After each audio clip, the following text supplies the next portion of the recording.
Hello and welcome back. Today we begin our first system. So far we've talked about introduction to anatomy and physiology, we've done chemistry, we've done cells, and we've done tissues. So now we get into our first system, and our first system will be the integumentary system. This is a pretty complex system. It's underappreciated, but it's everywhere over the surface of your skin, and I hope you'll get a better appreciation for its complexity and for why it's important to study after we finish going over everything. So there are a lot of functions of the integumentary system. You know, it does protect us from disease. There are lots of disease on the surface of the skin. It would love to get into the body and eat our bodies for food, but they don't get in because our skin is almost an impenetrable barrier. It also protects us from external injuries as well. You know, the skin does release water, but it does protect us from major losses of water, so protection from water loss. We have lots of capillaries in our skin, lots of blood vessels, lots of blood, and all of that blood holds heat. So one way we can get rid of heat is to take blood to the skin and release the heat from the skin. And if we want to conserve heat, we can constrict those blood vessels in the skin and retain the blood to the core of the body and keep our body warm. There are lots of sensory receptors all over the skin. You can feel hot, cold, different kinds of pressure, touch, vibrations, pain, different sensations like insects creeping across your skin. So lots of sensory reception all over the surface of the skin. We do use our skin to communicate. You can see if someone is oftentimes scared or if someone is embarrassed by looking at the way the capillaries in the skin either constrict or dilate. So our skin is an excretory organ in the sense that it actually excretes things like ammonia. These are very toxic chemicals that the body produces from the breakdown of nitrogenous compounds. Urea is another breakdown product. Both of these are found in our urine. And carbon dioxide is released by our skin as well, and so are salts. So blood is our skin is a blood reservoir. So at any given time, 8 to 10% of our blood is found in our skin, and so it's a reserve. And if you get stabbed sometime, you know the blood vessels in the skin will constrict, and more blood will be sent to the core of the body or to the bloodstream. So we do have a blood reservoir inside the skin. Another underappreciated fact of the skin is that it absorbs ultraviolet light. And so that protects us from ultraviolet light. We actually have cells called melanocytes that produce melanin, which is a protein that absorbs and dissipates the energy of ultraviolet light, protecting our cells from being exposed to ultraviolet light and the DNA being mutated. But we also use ultraviolet light in the synthesis of vitamin D, and this is done in our skin. So we look at this little diagram right here. It kind of shows you some different ways that we get vitamin D. You know, a precursor to vitamin D is cholecalciferol, and we can actually eat cholecalciferol as well. You can see the foods coming in here. Here's the intestine. We're bringing the precursors to fully functional vitamin D. We're bringing those in through food intake and also by our skin. Now, cholecalciferol is a derivative of a steroid compound, so you know cholesterol is a precursor to it. So the liver is going to be an intermediate organ in this synthesis of vitamin D. It will take cholecalciferol and it's going to make it into calcitriol. Calcitriol has its activity in the kidney, and it's going to stimulate you know, when this fully functional hormone goes out, it's going to stimulate the intestines to absorb calcium and phosphate ions. So if you want strong bones and teeth and healthy muscles and nerves working, and you want lots of calcium in the body, you know, you do have to get some sunlight or have a larger intake in your diet of this precursor to fully functional vitamin D. So that's another job the skin performs for us. So, you know, there are things that the skin absorbs. So anything that's lipid soluble, that is vitamins A, D, E, and K, drugs like cortisone, poison ivy oils. So if you are allergic to poison ivy, that's something you can absorb through your skin, and unfortunately your immune system will take that oil and cause inflammation and itchiness. There's the different kinds of organic solvents like acetone or fingernail polish remover. There are heavy metals that can be absorbed through the skin, such as lead, mercury, and arsenic. So, wearing protective gloves is really important because your skin will absorb some things, especially lipid-soluble materials. So if you ever become a nurse or a doctor one day, you may do transdermal administration of drugs. Trans means across, dermal means the skin, so across the skin. There are birth control patches that you can put on a person's arm, and those chemicals will go through because those hormones are lipids. They are steroids, which are lipids. They can go right through the skin. Scopolamine is a medicine that we use for seasickness. So any motion sickness, you can use scopolamine, and you can actually put a patch on the skin and it goes through. Nitroglycerin, prevents chest pain, and that can go through the skin.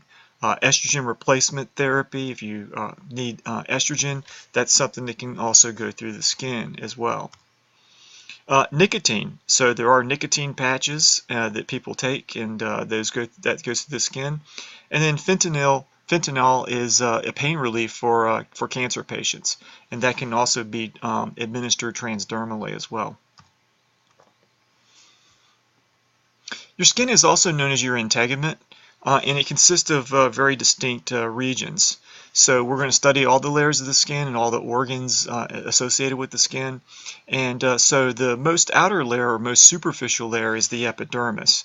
So that's going to be your, epi means upon, dermis means skin, so that's your most outer layer or most superficial layer going towards the body surface.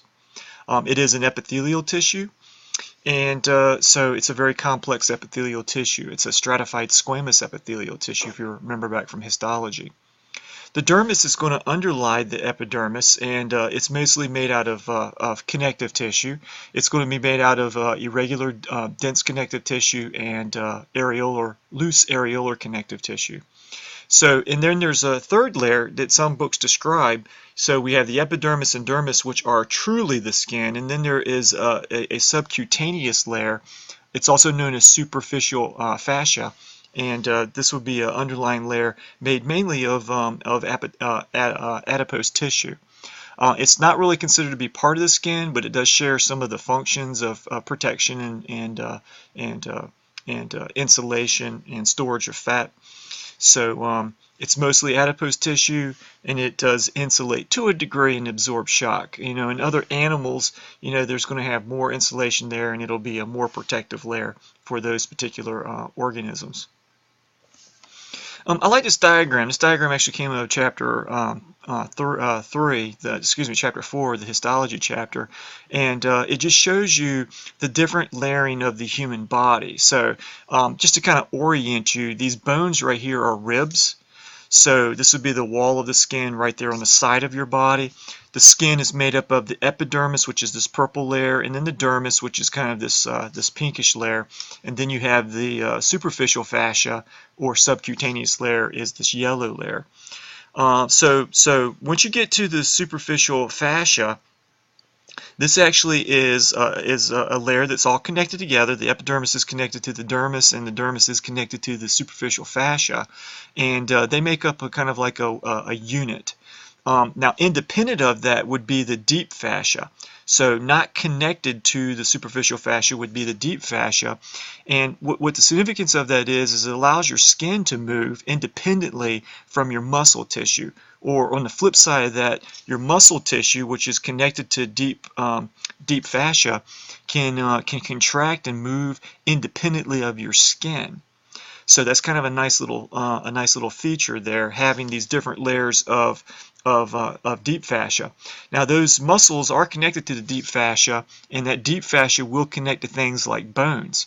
So that allows for muscles to connect to bones. If you go a little bit deeper, there is another layer inside, so there's deep fascia all the way through, but that deep fascia will surround those muscle tissues, and then it will not connect to the subserosa fascia. So this allows for a disconnection between the muscles and the wall of the cavities or membranes around organs. This subserosa fascia is made of a serous membrane. It could be simple squamous epithelium with areolar connective tissue. So again, that makes the muscles independent of the skin and of the cavity so that they can contract and move around. The skin can move and be independent from the muscles, and the cavity can move around to a degree as well. So this is just a picture of the scan. You should be, put a check by this in your notes. You should study this and understand that you are responsible for knowing all of these parts. So we're going to go through each of these parts and discuss them. So going from the outside or superficial to the deep, we have the epidermis on the outside. You can see kind of the general relative thickness of it. This is skin that's on the surface of your body, so it's a stratified squamous epithelium that's keratinized. There's a dead layer of keratin that's on the outside surface, as we'll describe in just a little bit. The dermis is generally thicker, and so it looks like about 2/3 of the thickness of the skin is going to be dermis, and it has a papillary layer, okay, and it has a reticular layer. The papillary layer, you can see over here, has these little wavy parts that come through. You can see it kind of waving through, and then the reticular layer is going to start right underneath those wavy layers. So that little layer right there is the papillary layer. So it's not too thick. And you have things like capillary plexuses, which are little areas where lots of capillaries exist. But the reticular layer is the greatest thickness of the epidermis. And so the papillary layer, you can see it's kind of wavy, and that adds to increasing the surface area from the connection. It allows for the epidermis to connect to the papillary layer. So just increasing the surface area, so for more connectivity. The reticular layer has a lot of your good stuff in it. It's going to have, your accessory glands like sweat glands, sebaceous glands. It's going to have your muscles like your erector pili muscles, various sense organs, and of course lots and lots of blood vessels as well. And here's your subcutaneous layer, which is not really part of the skin, but it's that superficial fascia, and that's made of adipose tissue. So there's all kinds of nervous structures in there, sensory nerve fibers for feeling pain. There's lamellar corpuscles for feeling pressure. There are hair follicles which have nerve endings on them so they can feel insects touching them or when they're pulled out. So lots and lots of sensory structures in there. Of course, you have your sweat glands, your little muscles that connect to your hair follicles, your oil glands, and then we have hair follicles and all the associated structures with hair follicles. Now, hair follicles are interesting. They're actually part of the epidermis, but they dive down deep into the reticular layer of the dermis. So we'll go over each one of those things in just a few minutes. Okay, so let's talk a little bit about the epidermis. So the epidermis is a keratinized stratified squamous epithelium. Keratinized means that it has a keratin protein that's a dead layer on the outside surface. And your mouth, inside your mouth, is non-keratinized. Inside the vaginal canal or anal canal, that would be a non-keratinized stratified squamous. So they don't have that protective protein layer on the outside surface. So it is a stratified, which means there's many layers, and they're squamous shaped cells, especially after they leave the basal layer or bottom layer. They become flattened and squamous. There are 4 or 5 distinct layers depending upon what kind of skin you're looking at. There is skin that's thicker and there's skin that's less thick. Going from the bottom to the top, so going from deep to superficial, we have different layers of skin. So the stratum basale is at the very bottom. We then have the stratum spinosum, so cells will be made at the bottom, and then they're going to migrate until they're shed off as skin, dead skin. So we have stratum basale, we have the stratum spinosum, stratum granulosum, stratum lucidum. This is only found in really thick skin, like your palms where you might have calluses. And then you have stratum corneum, which is the most outer layer or the most superficial layer. And this actually has dead cells and a dead waterproofing layer or water-resisting layer made of keratinized cells or the protein keratin. There are many different kinds of cells you can find in the epidermis. There are keratinocytes or keratinocytes. Your different books will say them differently. These produce a fibrous protein called keratin, and keratin is almost indigestible to bacteria. It's very resistant. Whenever you find dead animals in the woods, you always find skin and hair because keratin is relatively undigestible by organisms. So it's a protective protein, and it helps to seal in the skin and just be a protective layer.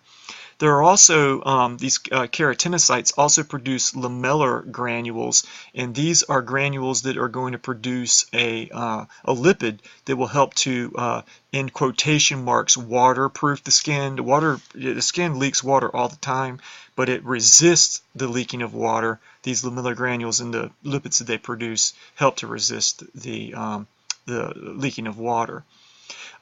So when you look at skin, most of the cells of the epidermis are going to be these keratinocytes, and they are highly connected by desmosomes.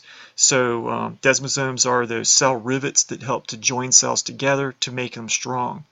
Now, I believe you're beginning to see that all the things we've been studying in the cell unit and in the histology unit, we're beginning to use all these particular terms. So I'm just taking for granted that you understand desmosome and that you understand the things that I'm talking about as we go through, like stratified squamous and simple squamous and adipose tissue. So remember, if you need to go back and relook at a lecture like the histology lecture, you need to go back and do that so that you have the good foundation. Another type of cell found in the epidermis are melanocytes. This makes up about 8% of the epidermal cells, and they produce an interesting pigment called melanin. Melanin is a pigment that helps to absorb ultraviolet light. It also gives us our skin color. And these are packaged in these little cell organelles called melanosomes, and we'll talk about those in a little bit. So protection from UV damage is what the melanin actually does. There are also intraepidermal, intra means inside of, intraepidermal macrophages. These are also known as Langerhans cells, and you can see there's different terms because different books use different terms, and I just want you to be familiar with what some different books are using. These are macrophages, and these are basically cells that wander through your skin, and they help to eat any kind of invading organism that's coming in. Another cell that you might find is a tactile epidermal cell, or Merkel cell, and these aid in detecting touch sensations.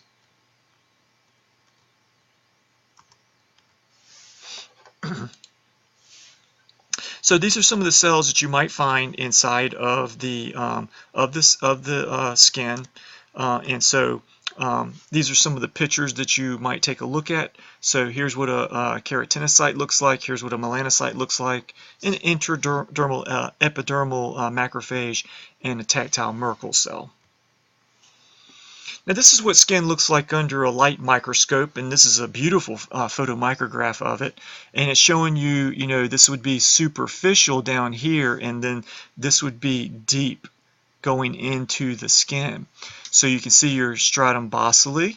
Now it's not going to look this, when you look at it under a microscope, it's not like an artist's rendition, perfect like an artist's rendition, but this is where you're going to have your stem cells at the very bottom. They're going to create cells that will migrate up, and so we'll then go through series of layers: stratum spinosum, stratum granulosum, and this one actually has a stratum lucidum. It's a little thin layer that thick skin actually has, but thin skin doesn't have stratum lucidum. And then we have the stratum corneum, that dead layer of keratin proteins, and lamellar, the products of lamellar granules. Down here is the dermis, so you can see it's distinctly different. We have a nice stratified squamous epithelial layer, but then we have connective tissue that's going to be underneath that. Here's artist's rendition, and in a best case scenario, you can see what it looks like from an artist's viewpoint. So here we have stratum basale at the very bottom. It does sit on a basement membrane. That's a hallmark characteristic of an epithelial tissue. Here we have the stratum spinosum, stratum granulosum, and we do have the lucidum in this particular graphic. And then we have the stratum corneum, that dead layer of the lamellar granule products, and then keratin.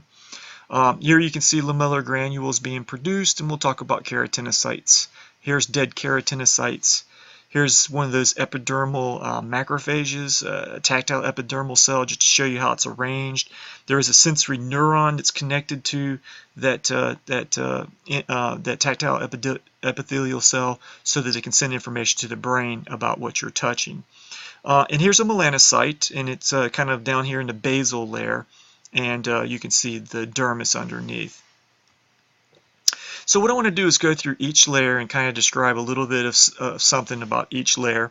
The stratum basale is the most basal layer, and so you'll find it the deepest of the layers, and it's very firmly attached to the dermis.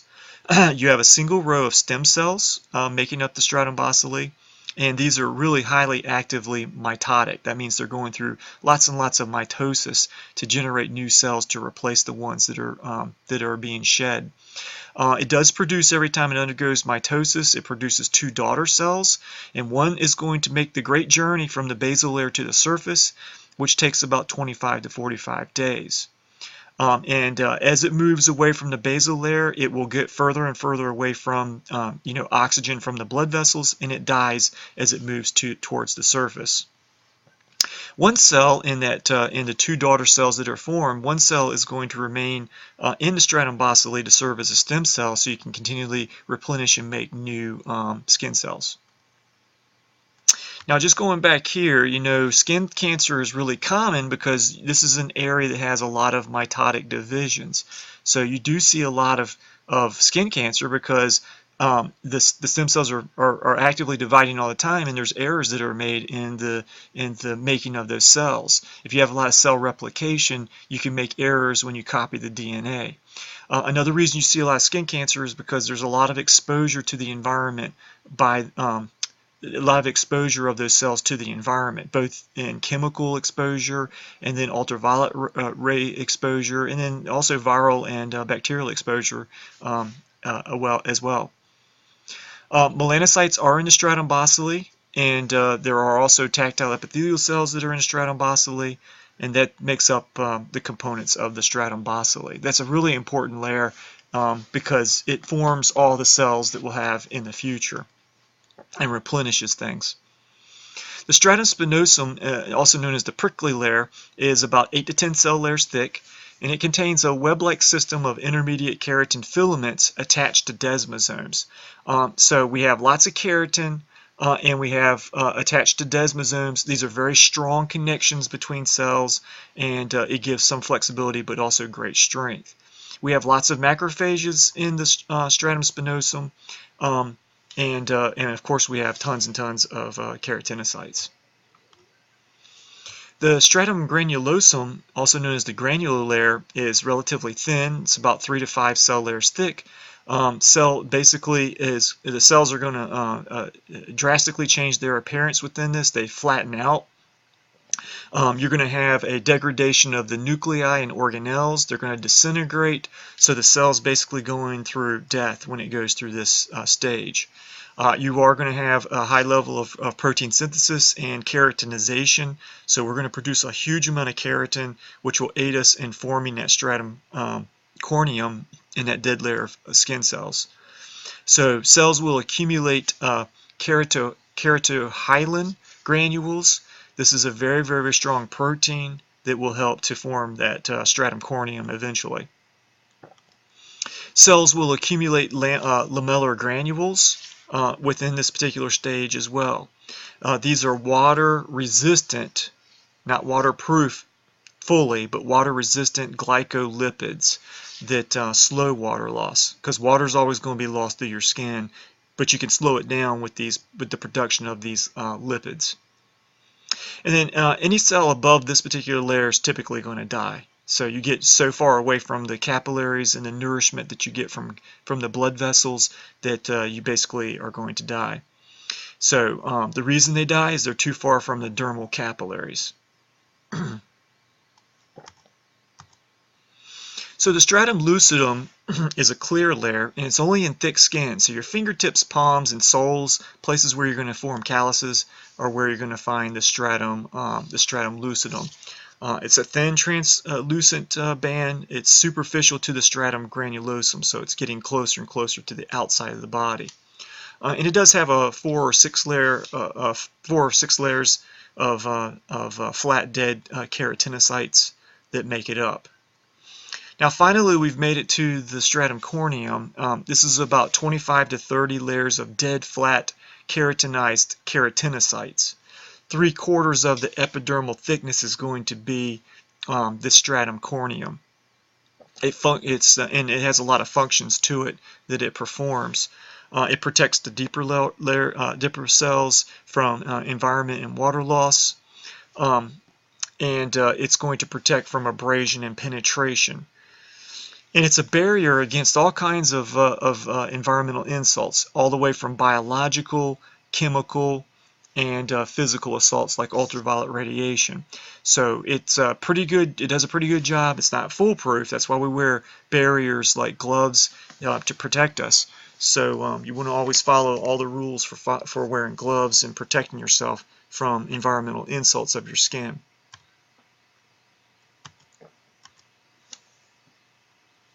Now, the cells will change from the stratum basale to the stratum corneum, and the cells actually are programmed to go through apoptosis. This is a specialized form of cell suicide. So it's genetically programmed. As those cells move away, they begin to undergo changes, genetic changes and changes that are going to assist them to become their final product, which will be cells that will be dead, that will form the outer layer of skin.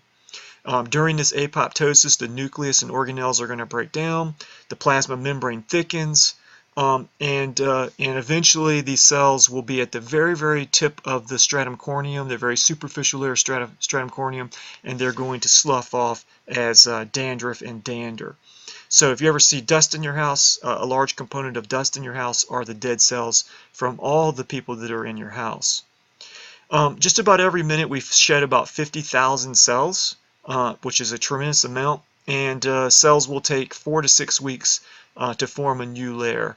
So every 4 to 6 weeks you get about a new layer of skin, which is phenomenal. It's unbelievable. I like to think of the skin as almost like a river. It's constantly shedding. New things are showing up in it. I mean, we always have a river, but it's always new water in the river. You always have skin, but there's always new skin that's forming underneath. And just showing you a photomicrograph, another beautiful photomicrograph showing you the epidermis, stratified squamous epithelium, and all the layers. You can see all the layers over here, and then you can see the dermis. Okay, so that's a little bit about the epidermis. Let's go ahead and talk now about the dermis. The dermis is composed of areolar and dense irregular connective tissue. And in these tissues you have lots of collagen fibers and lots of elastic fibers. So you're looking at great strength and great elasticity. So it's an attachment site for the epidermis. It contains blood vessels that feed the epidermis. It contains sensory receptors and then all kinds of glands. We have sebaceous glands, which are your oil glands. We have sweat glands, which are going to produce sweat. We have ceruminous glands, which produce earwax, and then of course mammary glands, which are going to produce milk. And this again is just showing you need to know the picture. So you need to know everything about this picture. I could have a blank picture on your test, and you would be able to identify all the parts of it. So please be serious about doing that. Now we're going to focus right now on the dermis, and we're going to look at the papillary layer and the reticular layers of the dermis. So the papillary layer is composed of areolar connective tissue. And we have, in this particular papillary layer, we have these things called dermal papillae. These are small ripples which extend into the epidermis. And just to kind of show you what that looks like, if this is the epidermis, this would not be the right way to do it, but this would be how the dermis goes up into the epidermis. Here's the epidermal layer. So this is epidermis here. These are the dermal papillae that are going to extend up into the epidermis. The reason they do that is to increase the surface area, because these things are three-dimensional. They're not flat like I'm drawing it here, but they're three-dimensional. Like imagine your finger poking into a pancake. You have a three-dimensional aspect of that. And that helps to give greater grip to the skin, allows more connectivity to the skin. There will be inside of these dermal papillae, there are going to be capillaries that are sitting up in here. So if I take a red marker here, so there'll be little capillaries that are up here that are going to nourish and feed the skin, oxygen and nutrients, at least for a certain extent, to a certain extent. So these particular this particular layer is going to contain Mesner's corpuscles, which are touch receptors. So they allow us to feel the sensation of touch. And some may contain free nerve endings, which can signal the brain about warmth and coolness and pain and tickling and itching, all different kinds of sensations that our skin allows us to feel.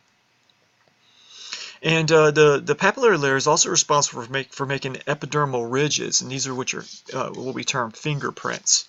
And we'll talk about those in just a second.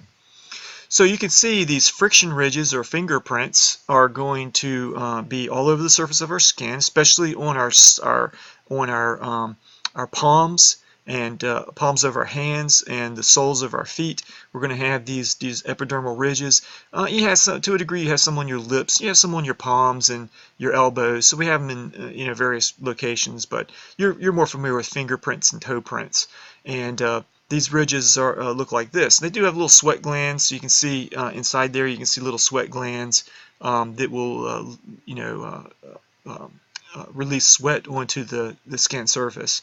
That does help you to grip better to a degree. You can get your fingers so sweaty that you can't grip very well with them. So your fingerprints do occur in different kinds of patterns. You can have an arch, so it looks like an arch. You can have a loop, kind of loops back around, and you can have a whirl, which just kind of goes almost like a spiral into that. So everybody has different fingerprints. Even identical twins have different fingerprints. Your book indicates that your fingerprints are made when you're fetal, so a combination between the environment you find yourself in the uterus and your fetal environment and also your genetics. So even identical twins have different fingerprints. So these epidermal ridges, these fingerprints are very adaptive, and you could stop the video for a minute and write down a few ideas of what you think of why they're adaptive. I'm going to go ahead and move forward. But these epidermal ridges increase surface area, so they allow for greater grip and friction.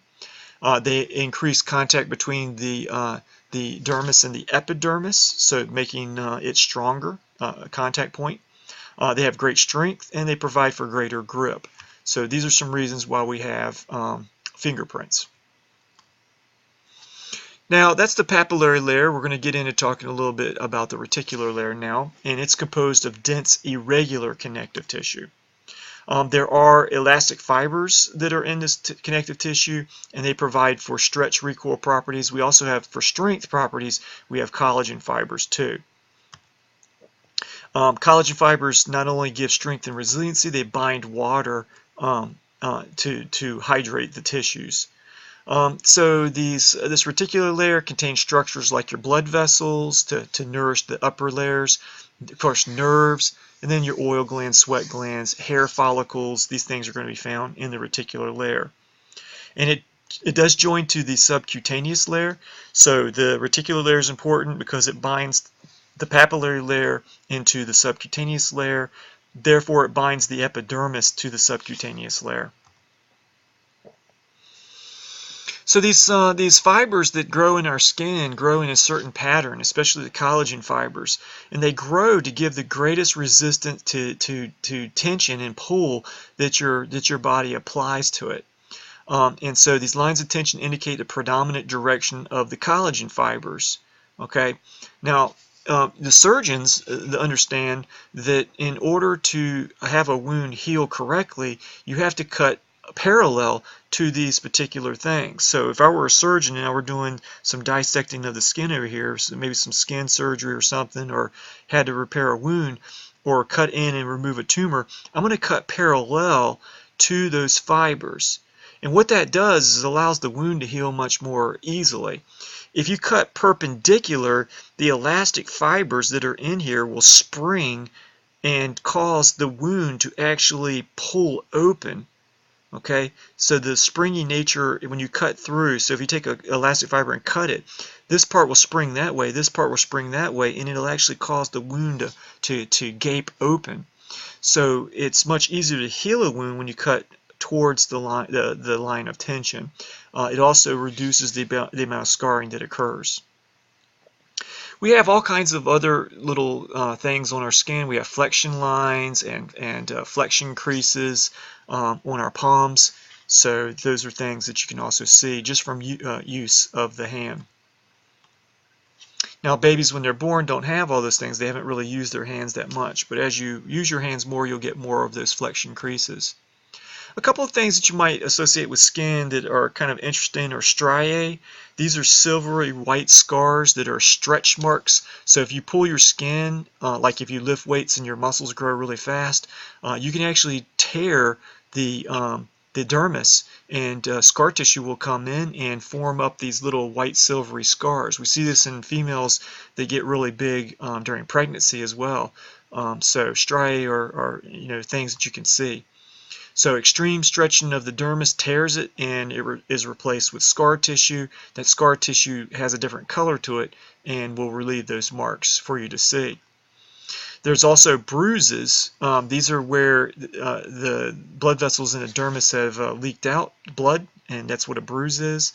A blister is where you oftentimes will get a separation of any layer, but especially the layer between the epidermis and the dermis. If that separates, you can get little fluid-filled pockets that form a bubble or a blister. Of course, it's great not to, you want to not pop blisters, because anytime you pop a blister, it can inject an infection into the wound. All right, so just kind of a couple of things that are neat since we're talking about skin. I will go ahead and talk about skin color. So our skin color is produced by these melanocytes. Melanocytes produce the pigment called melanin, and they deposit those in these little structures called melanosomes. Melanin is responsible for your skin color from pale yellow to black. And there's different kinds of this melanin. You can have pheomelanin, which is more of a red to yellow form of melanin, and that gives you a different tone of color. And or you can have eumelanin, which is more black the more black to brown to black form of melanin. So we genetically inherit genes to produce either more pheomelanin or eumelanin. We get that from our inheritance. Melanin production increases with an increase in ultraviolet light. This is why we get tan in the summertime, and we get lighter in color, or most of us get lighter in color during the wintertime. Some people produce more melanin than others, thus they're going to have darker skin. Plus you can produce a darker variety and have a darker skin, or a yellower skin, or a redder skin, depending upon genetically what you inherited to make. This is a beautiful picture showing you the basement membrane that epithelial tissues sit on. You can see that blue layer is the basement membrane. And we are looking at the stratum basale. This is stratum basale. And you can see we have a melanocyte here. It's the kind of almost octopus-like cell that you can see extending out. So this little octopus cell is the melanocyte. And it's responsible for producing melanin granules. So these melanin granules are made inside the cell, and melanosomes can actually be exported out of the cell and can embed themselves in the surrounding tissues. Okay, so this little melanosomes kind of spreading out and embedding themselves in the tissues. These again absorb ultraviolet light so that it doesn't damage the DNA inside the nucleus of these cells, these basal cells here. These cells, if you nuke the DNA in these cells, they're just going to die anyways. But if you nuke the DNA in the basal cells, they're going to be there for a long time. So we have those melanosomes that help to protect us. And of course, as you shed skin, the melanosomes are shed, so you have to keep on producing the melanin or your tan will go away. So freckles are places where melanin concentrates in large amounts. Moles are local skin areas with an overgrowth of melanocytes. Vitiligo is where you have white patches, and I put a little picture of vitiligo down here. It is a pretty common thing that you see, especially in older people, little patches of white skin. These are places where you have no melanocytes. They've died, or they're just not being replaced as you get older. Albinism is where you have melanocytes. You have plenty of melanocytes. They just don't produce melanin because you have a genetic defect that doesn't allow you to produce functional melanin. So there's all kinds of other skin colors. You know, you have keratin that can actually be found in your skin. This is a yellowish or orange pigment, and we get these from the vegetables that we eat. It is possible to eat enough keratin that you can turn your skin yellow or orange.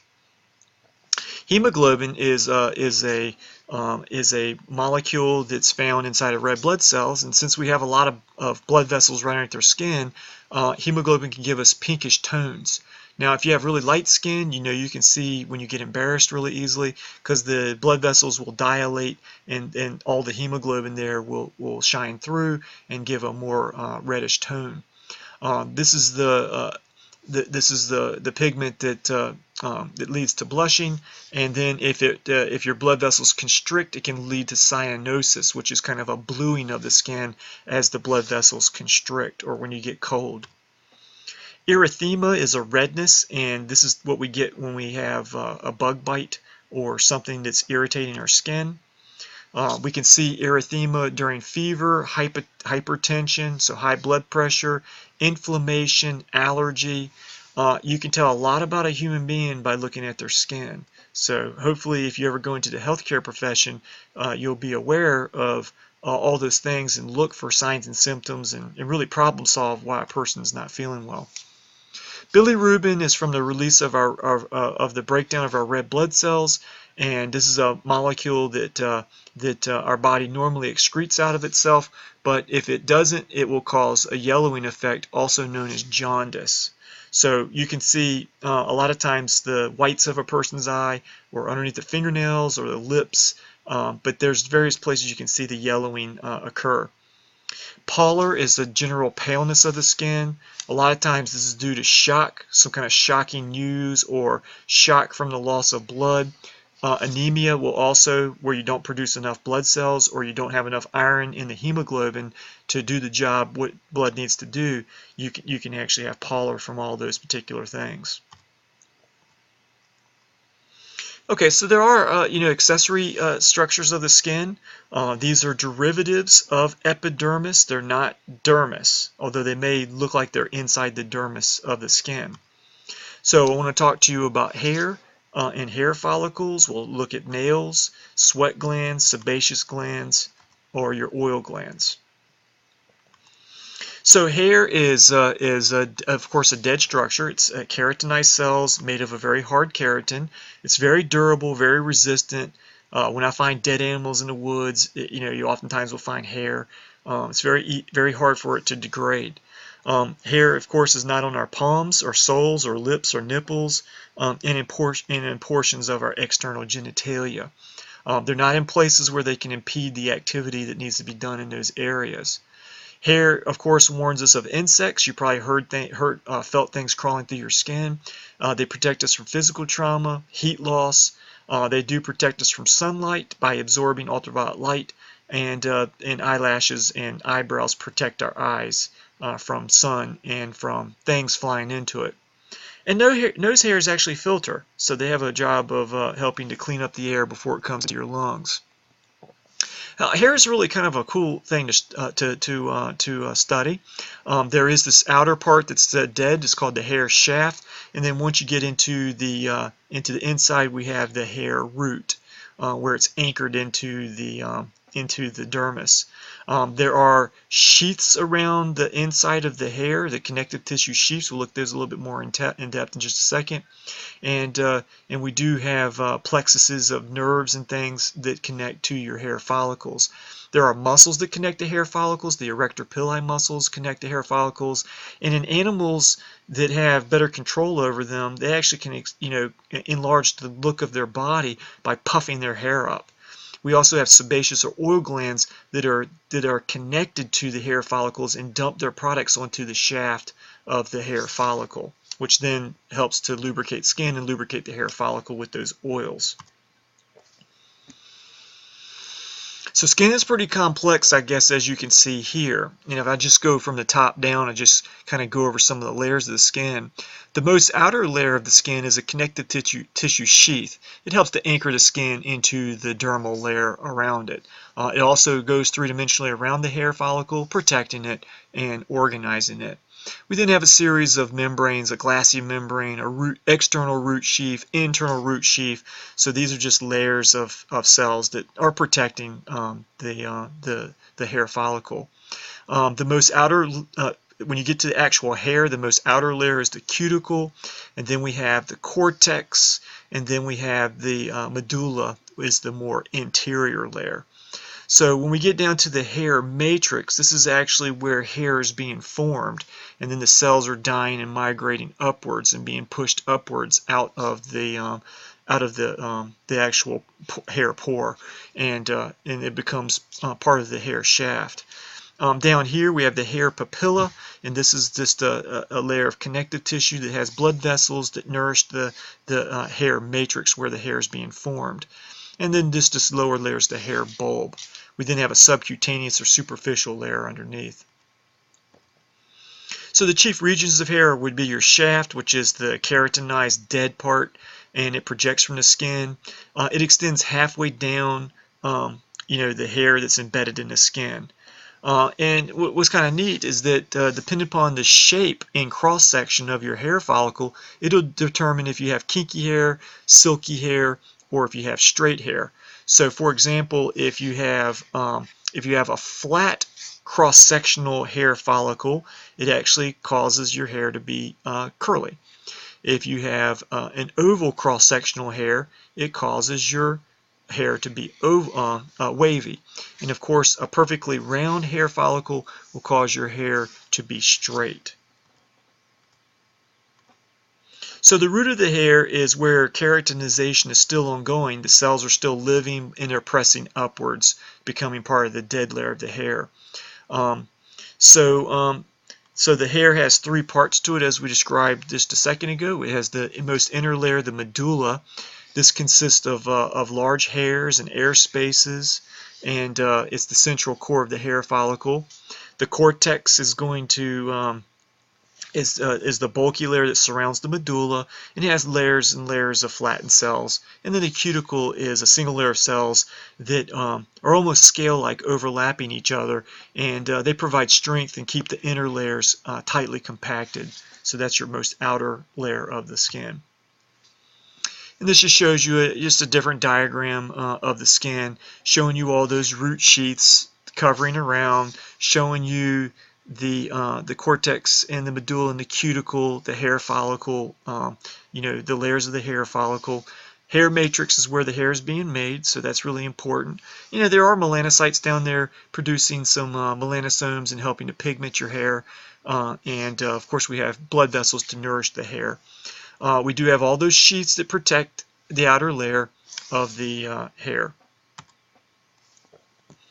This is just showing you a picture of a cross-sectional view of the hair follicle, showing you once again the core, the middle layer, the outer layer, and then the various root sheaths that surround and protect the hair follicle. I think I'll stop right here, and we'll continue the video in a video part 2 section. So I'll see you in just a few minutes.